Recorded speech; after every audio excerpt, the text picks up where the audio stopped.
சாகவே சாவாய்.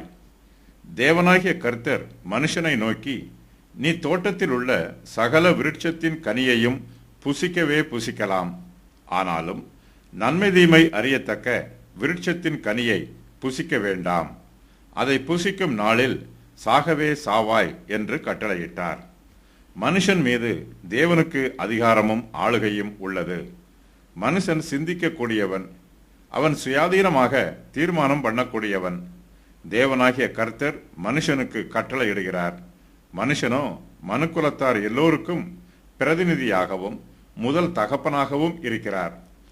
ஆதாம் கர்த்தரிடத்திலிருந்து கட்டளையை பெற்றுக்கொள்கிறார். மனுஷனுக்கும் மற்ற ஜீவ ஜந்துக்களுக்கும் வித்தியாசம் உண்டு. மனுஷன் மற்ற எல்லா ஜீவராசிகளை விட மிகவும் விசேஷமானவன்.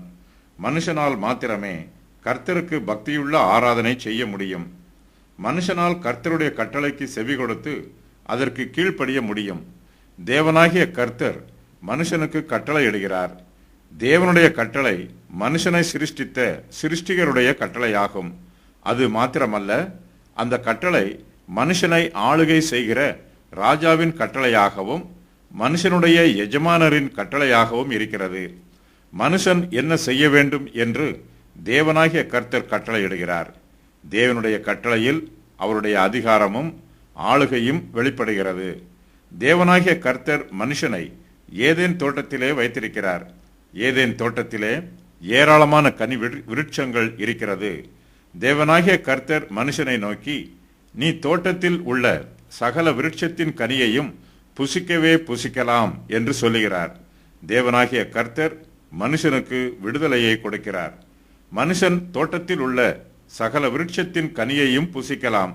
அதை புசிப்பதினால் மனுஷனுக்கு ஜீவன் உண்டாகும். தேவனாகிய கர்த்தர் மனுஷனை பார்த்து புசிக்கவே புசிக்கலாம் என்று சொல்லும்போது அந்த கட்டளைக்கு கீழ்ப்படிவது மனுஷனுக்கு லேசான காரியம். புசிப்பது கஷ்டமானது அல்ல. புசித்தால் மனுஷனுக்கு ஜீவன் உண்டாகும். தேவனாகிய கர்த்தர் ஏதேன் தோட்டத்திலே மனுஷனுக்கு புசிக்கலாம் என்னும் கட்டளையையும் புசிக்க வேண்டாம் என்னும் கட்டளையையும் கொடுக்கிறார். தேவனுடைய கட்டளை எதுவாய் இருந்தாலும் அந்த கட்டளைக்கு மனுஷன் கீழ்ப்படிய வேண்டும். ஆதாம் கனியை புசிக்கிறாரா அல்லது புசிக்கவில்லையா என்பதை விட அவர் தேவனாகிய கர்த்தருடைய கட்டளைக்கு கீழ்ப்படுகிறாரா அல்லது கீழ்ப்படியவில்லையா என்பதே தேவனுடைய பார்வையில் முக்கியமானதாக இருக்கிறது. ஆதாம் கர்த்தருடைய கட்டளைக்கு கீழ்ப்படிந்தால் அவருக்கு ஆசீர்வாதமும், கீழ்ப்படியவில்லை என்றால் அவருக்கு சாபமும் வரும். தேவனாகிய கர்த்தர் ஆதாமின் கீழ்ப்படிதலை சோதிக்கிறார். கர்த்தர் ஆதாமை சோதிப்பதற்காகவே அவரை ஏதேன் தோட்டத்தில் அழைத்து கொண்டு வந்திருக்கிறார். ஏதேன் தோட்டத்தில்தான் ஜீவ விருட்சமும் நன்மை தீமை அறியத்தக்க விருட்சமும் இருக்கிறது. விருட்சம் இருக்கும் இடத்தில் ஆதாமுக்கு சோதனை வருகிறது. தேவனாகிய கர்த்தர் மனுஷனை நோக்கி, நன்மை தீமை அறியத்தக்க விருட்சத்தின் கனியை புசிக்க வேண்டாம். அதை நீ புசிக்கும் நாளில் சாகவே சாவாய் என்று கட்டளையிடுகிறார். ஆதாம் தேவனுடைய கட்டளைக்கு கீழ்ப்படியவில்லை என்றால் அவருக்கு மரணம் வரும். இப்பொழுது ஆதாமிடத்தில் ஒரு பாவமும் இல்லை. அவரிடத்தில் மீறுதலோ அக்கிரமமோ எதுவும் இல்லை. ஆனாலும் தேவனாகிய கர்த்தர் ஆதாமை எச்சரிக்கிறார். நீ புசிக்கும் நாளில் சாகவே சாவாய் என்று தேவன் ஆதாமுக்கு சொல்லுகிறார். ஆதாம் தேவனுடைய கட்டளைக்கு கீழ்ப்படியவில்லை என்றால் மரணம் அவருக்கு தண்டனையாக கொடுக்கப்படும். பாவத்தின் சம்பளம் மரணம். பாவத்தின் விளைவாக அதன் தண்டனையாகிய மரணம் உடனே வரும். நன்மை தீமை அறியத்தக்க விருட்சத்தின் கனியில் பாவமோ அல்லது விஷத்தன்மையோ இல்லை.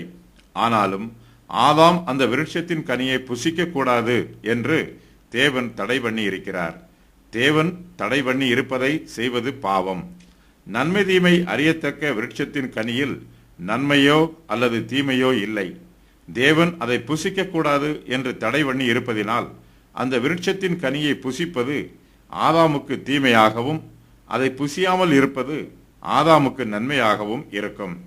மனுஷனுடைய சிந்தை மாம்ச சிந்தையாய் இருக்கிறது. மாம்ச சிந்தை அசுத்தமானது, அது பாவமானது. மனுஷனுடைய மாம்சத்தின் இச்சைகளும் மனுஷனுடைய பாவமான சுபாவங்களும் மனுஷனுடைய பாவங்களுக்கு ஆதாரமாய் இருக்கிறது. நன்மை தீமை அறியத்தக்க விருட்சத்தின் கனியை புசிக்க வேண்டாம் என்று தேவனாகிய கர்த்தர் மனுஷனுக்கு கட்டளையிட்டதினால் அதை புசித்து பார்க்க வேண்டும் என்னும் ஆசை மனுஷனுக்கு உண்டாயிற்று. அதை புசித்து பார்த்தால் தனக்கு என்ன வரும் என்பதையும் அறிந்து கொள்ளும் ஆசையும் மனுஷனுக்கு வருகிறது. புதிய காரியங்களை சோதித்து பார்ப்பது மனுஷனுடைய மாம்ச சுபாவம். மனுஷனுடைய சரீரத்தை அவனுடைய ஆத்மா ஆளுகை செய்ய வேண்டும். அவனுடைய ஆத்மாவை தேவன் ஆளுகை செய்ய வேண்டும்.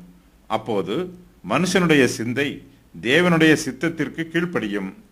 மனுஷனுடைய சரீரம் அவனுடைய ஆத்மாவை ஆளுகை செய்யும் போது அவன் தேவனுக்கு விரோதமான காரியங்களை செய்ய ஆரம்பித்து விடுவான்.